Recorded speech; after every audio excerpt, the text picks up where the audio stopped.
वैराग कैसे आएगा तुमको? तुम तो मोह में गिर जाएगा।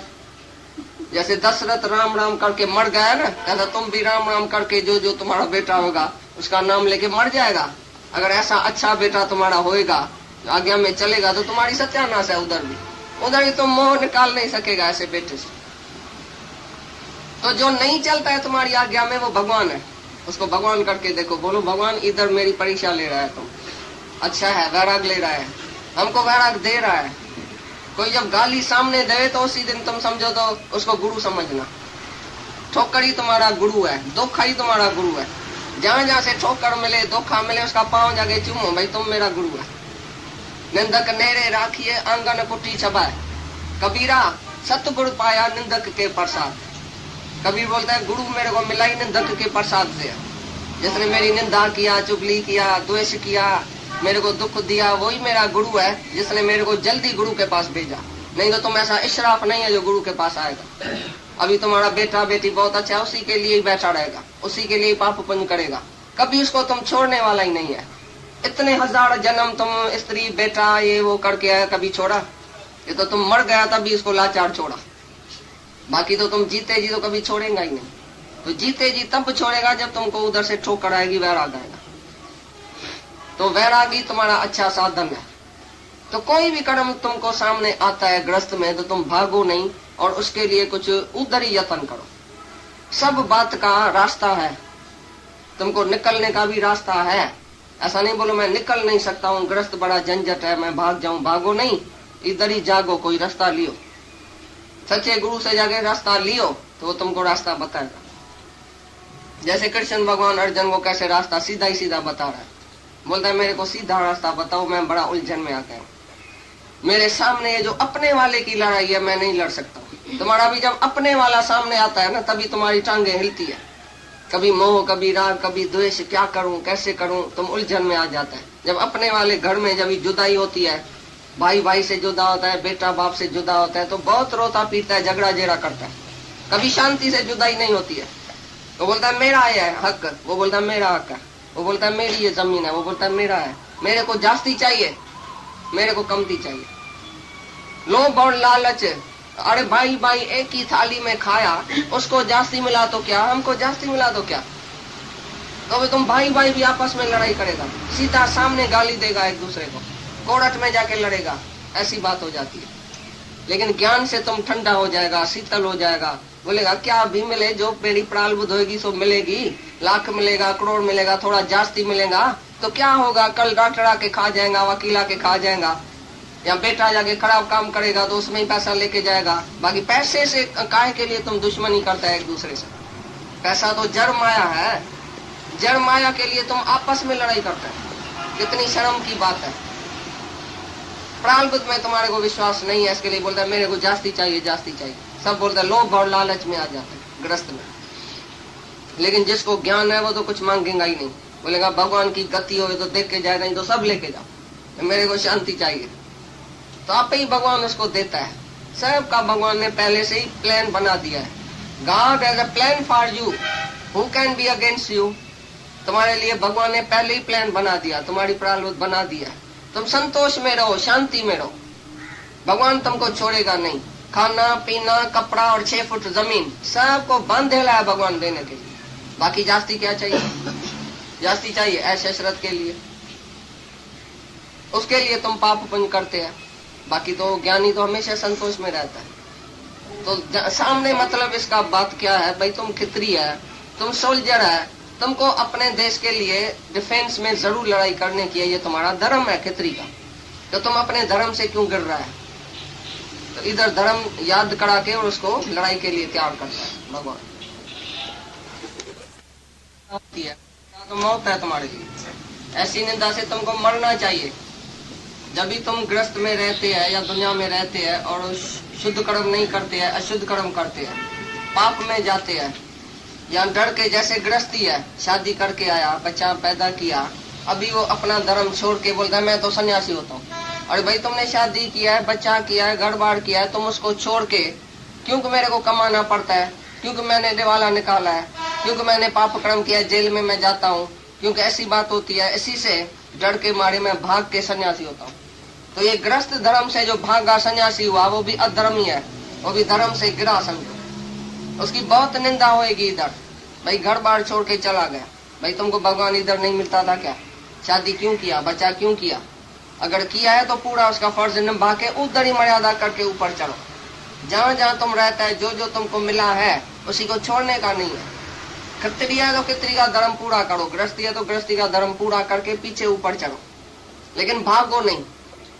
भाग के तुम जब भी सन्यासी होता है तो वो धर्म से समझो भागा, धर्म से गिरा। सन्यास कोई धर्म ही नहीं है। ये भी सन्यास लेता है, ये जो खित्री भाई है ना, अर्जन भाई, वो भी बोलता है मैं खित्री पना छोड़ के, धर्म अपना छोड़ के सन्यास लेना चाहता हूँ।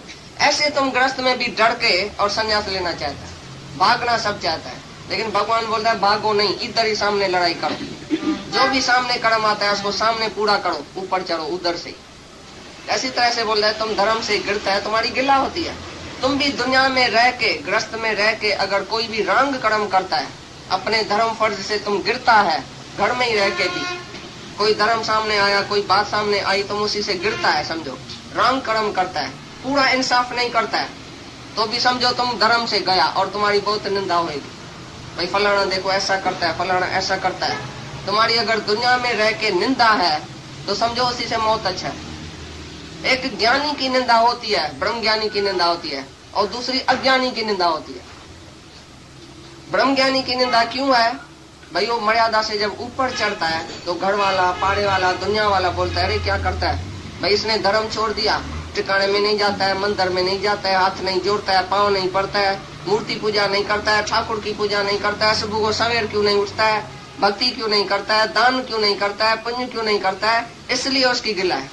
ठिकाने मंदिर में क्यों नहीं जाता है, इसी बात से उसकी गिला है। और वो जब भी गृहस्थ से ऊपर चढ़ता है, मना मोह, मर्यादा, फर्ज, धर्म, ड्यूटी, मोह, काम, इच्छा, वासना से जब ऊपर चढ़ेगा तो घर का आदमी जो है वो उसको, उसकी निंदा करेगा, क्योंकि उसका स्वार्थ पूरा नहीं हुआ।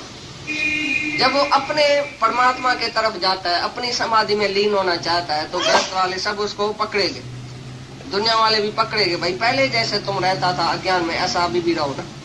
हमारी अज्ञान की कंपनी क्यों छोड़ा है, सिनेमा क्यों नहीं चलता है, इधर क्यों नहीं चलता है, जैसे पहले होता था तैसे तुम हो जाओ ना। हमारे को सलाह दियो, हमारे से बैठो, हमारे से प्यार करो, हमारे को पूछो, हमारे लिए तुम करो, पिछाड़ी तक बोलेंगे हमारे लिए कुछ करो। तो ज्ञानी जब मर्यादा पूरी करता है तो ऊपर चढ़ता है भगवान के लिए। जिस दिन उसको गुरु मिला तो वो गुरु के नजदीक जाएगा और भगवान के तरफ जाएगा तो आगे बढ़ेगा। आगे बढ़ने से भी उसकी निंदा होएगी।